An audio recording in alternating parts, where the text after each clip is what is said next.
What's up guys, it's Bucky and welcome to your 20-second Java tutorial. And in this tutorial I'm going to be talking to you guys about for loop. Now the last couple tutorials I've been going over while loops, and this was a different loop, but a for loop is something totally new. So let me show you guys what the syntax for this is. Go ahead and type for, and as you can see it pops up in purple, and that's why you know it's a built-in variable, or excuse me, a built-in keyword. And the for loop takes three arguments or three statements inside it. The first one is where you want the loop to start. The second one's where you want the loop to end. And the third one is how much you want to increment it by. So if you want step one at a time or three at a time. So let me show you guys.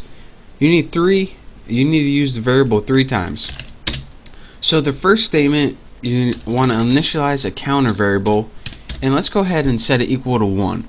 And this is because we want our loop to start at the number 1. The next one is the same thing you did in the while loop. It's the loop condition. So let's go ahead and put counter less than or equal to 10. So now our loop starts at 1, and it's going to go until it's less than or equal to 10. So it's going to go until 10. So next thing, we want to say how much do we want our counter to increment by.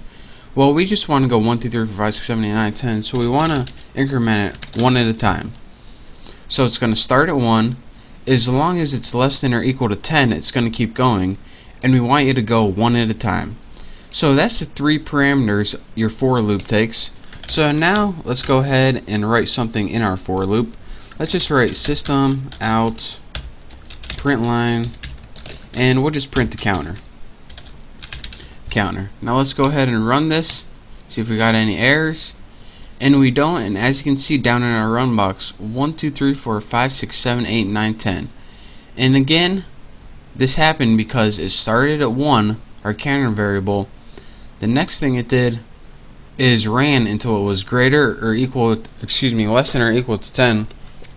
Once it got to 11, it says, alright, am I less than or equal to 10? No.